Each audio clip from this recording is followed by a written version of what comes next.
जय हिंद दोस्तों। मैं फिर से आज आपके साथ इकोनॉमिक्स की श्रृंखला में नया टॉपिक लेकर साथ हूँ। आज का हमारा टॉपिक है कार्बन क्रेडिट। इसे तकनीकी भाषा में कार्बन ऑफसेट भी कहा जाता है। वास्तव में कार्बन क्रेडिट का कंसेप्ट काफ़ी पुराना है। तो ये कार्बन क्रेडिट है क्या और वर्तमान में इसकी क्या उपयोगिता है और क्लाइमेट चेंज के लिए इसे किस प्रकार से उत्तरदायी माना जा रहा है, आज का हमारा टॉपिक का मुख्य बिंदु यही है। यह यूपीएससी और स्टेट पीसीएस के लिए काफ़ी महत्वपूर्ण है और क्योंकि ये वर्तमान का एक बर्निंग इशू बना हुआ है। तो सबसे पहले समझते हैं ये कार्बन क्रेडिट है क्या। वास्तव में कार्बन डाइऑक्साइड गैसों का उत्सर्जन जिस प्रकार से अनेक विकसित अर्थव्यवस्थाएं कर रही हैं, इससे विश्व की क्लाइमेट पर एक खतरा उत्पन्न हो गया है और इसी खतरे को संभावना को देखते हुए यहाँ क्योटो प्रोटोकॉल में इस बात की चर्चा की गई कि क्यों ना इस पूरे विश्व के कार्बन उत्सर्जन पर रोक लगाई जाए या इसकी मात्रा निर्धारित की जाए। 1990 आपको समझना होगा कि 1997 में क्योटो प्रोटोकॉल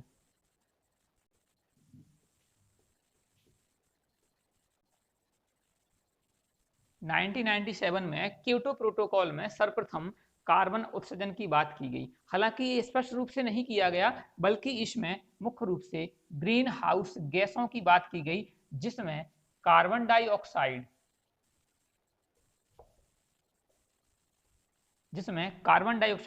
भी ग्रीन हाउस गैसेस है। इसका उत्सर्जन भी काफी हद तक क्लाइमेट को बदलने के लिए जिम्मेदार माना जाता है। जब 1997 में क्योटो प्रोटोकॉल में इस पर चर्चा की गई तो इस पर सहमति बनी कि विश्व के सभी देश अपनी अर्थव्यवस्थाओं में कार्बन डाइऑक्साइड के उत्सर्जन की मात्रा को नियंत्रित करेंगे। और वास्तव में क्योटो प्रोटोकॉल का जो प्रथम फेज था या प्रथम जो चरण था, यह 2012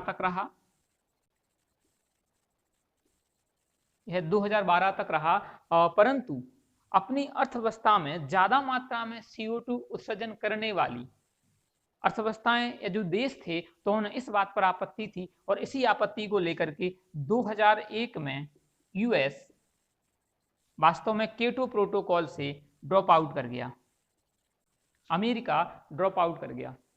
संभवतः इसका कारण यही था कि उसे कार्बन उत्सर्जन को कम करने के लिए अपनी अर्थव्यवस्था के उत्पादन को कम करना पड़ेगा। जब इसका प्रथम चरण 2012 में कंप्लीट हुआ, तो इसके बाद 2012 में ही दोहा अमेंडमेंट 2012 में दोहा अमेंडमेंट में क्योटो प्रोटोकॉल की मुद्दों की द्वारा से प्रथम फिर से चर्चा की गई और इस बात के लेकर के इसका जो फेज था, जो दोहा अमेंडमेंट में जो बात की गई, वह जनवरी 2020 अर्थात इसी वर्ष तक इसकी चर्चा की गई कि हमें कार्बन डाइऑक्साइड के उत्सर्जन को कम करना पड़ेगा। परंतु इसमें फिर से दूसरे चरण में 2017 में वास्तव में यूएस फिर से ड्रॉप आउट कर गया। अब देखिए 2017 में जो यूएस ने ड्रॉप आउट किया, अर्थात दोहा अमेंडमेंट के बाद पेरिस एग्रीमेंट हुआ 2015।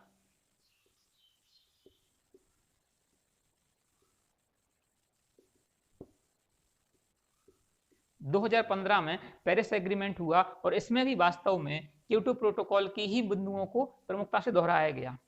मुद्दा वही था, चाहे क्योटो प्रोटोकॉल हो या पेरिस एग्रीमेंट हो या फिर दोहा अमेंडमेंट हो, मुख्य बिंदु चर्चा का वही था कि ग्रीन हाउस गैसों को कैसे कम किया जाए। तो वास्तव में इसी परिप्रेक्ष्य में हमारा आज का टॉपिक है कार्बन क्रेडिट।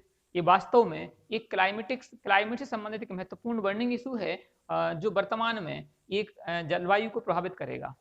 अब समझते हैं कि कार्बन क्रेडिट है क्या। तो क्योटो प्रोटोकॉल में ये कहा गया कि पूरे विश्व की अर्थव्यवस्थाओं को मिलाकर हमें कार्बन डाइऑक्साइड की मात्रा निर्धारित करनी पड़ेगी और इसी कार्बन डाइऑक्साइड की मात्रा को एक निश्चित करना पड़ेगा कि इससे अधिक मात्रा में उत्सर्जन ना हो। अर्थात वास्तव में जलवायु बदलाव के लिए कार्बन डाइऑक्साइड या ग्रीन हाउस गैसें प्रमुखता से जिम्मेदार मानी गई। तो कार्बन डाइऑक्साइड का उत्सर्जन करने के लिए पूरे विश्व लेवल पर कहा गया, परंतु यहाँ अनेक देशों में इस प्रकार की विषमताएं बनी हुई थी कि कुछ देश अधिक मात्रा में CO2 का उत्सर्जन कर रहे थे, जबकि कुछ देश काफी अल्प मात्रा में या ना के बराबर उत्सर्जन कर रहे थे। ऐसा मुख्य रूप से इस वजह से था कि कुछ औद्योगिक अर्थव्यवस्थाएं थीं और कुछ पिछड़ी हुई अर्थव्यवस्थाएं थीं। जब इस बात की चर्चा हुई तो अल्प विकसित अर्थव्यवस्थाओं ने इस बात पर ऑब्जेक्शन किया कि यह उन देशों के साथ अन्याय होगा जो कम मात्रा में CO2 का उत्सर्जन कर रही हैं।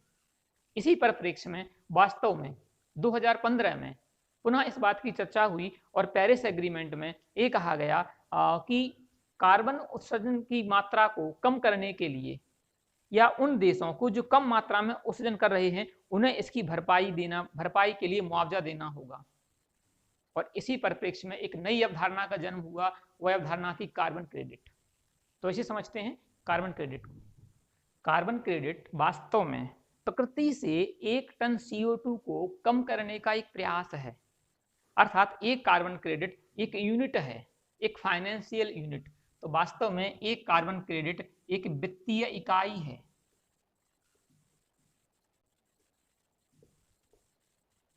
एक कार्बन क्रेडिट वास्तव में एक वित्तीय इकाई है जो 1 टन CO2 को कम करने का प्रयास करता है।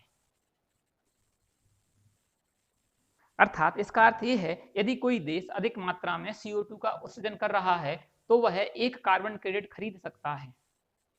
और इससे अभी खरीदेगा किस प्रकार से?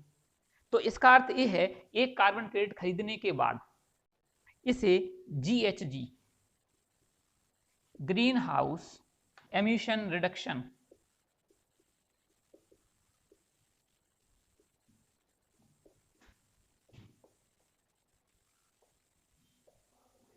कार्बन क्रेडिट को कैसे खरीदा या बेचा जा सकता है।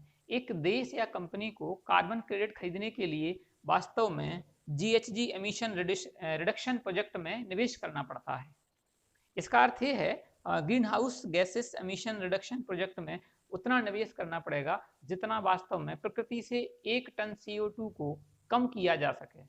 अर्थात 1 टन CO2 को कम करने के लिए जो लागत होती है उस लागत को ही वास्तव में एक कार्बन क्रेडिट या एक financial unit of carbon credit कहा जाता है। अब ये वास्तव में होता किस प्रकार से है? GHG एमिशन रिडक्शन प्रोजेक्ट में निवेश करना पड़ता है और यह निवेश वास्तव में CDM के अंतर्गत किया जाता है, जिसे कहा गया क्लीन डेवलपमेंट मैकेनिज्म।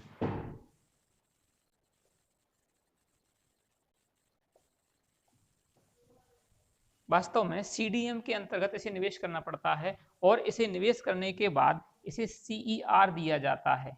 ये CER certified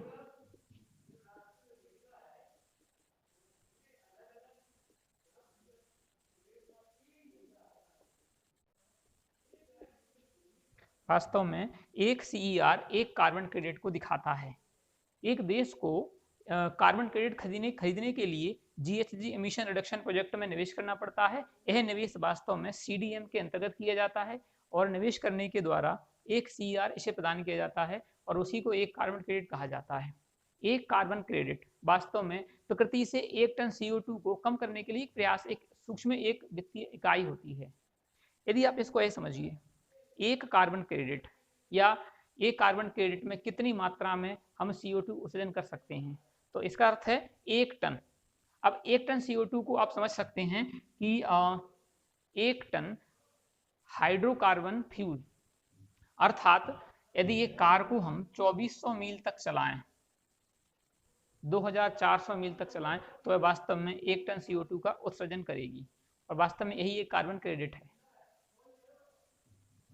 1 ton carbon credit 1 ton CO2 को कम करने के लिए एक कार्बन क्रेडिट खरीदना पड़ेगा।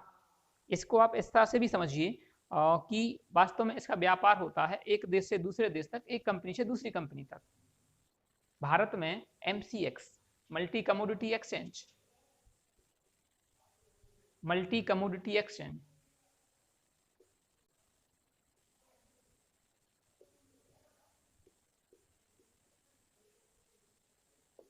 भारत में MCX मल्टी कमोडिटी एक्सचेंज इसका व्यापार करता है, जिसमें कार्बन क्रेडिट खरीदा या बेचा जा सकता है।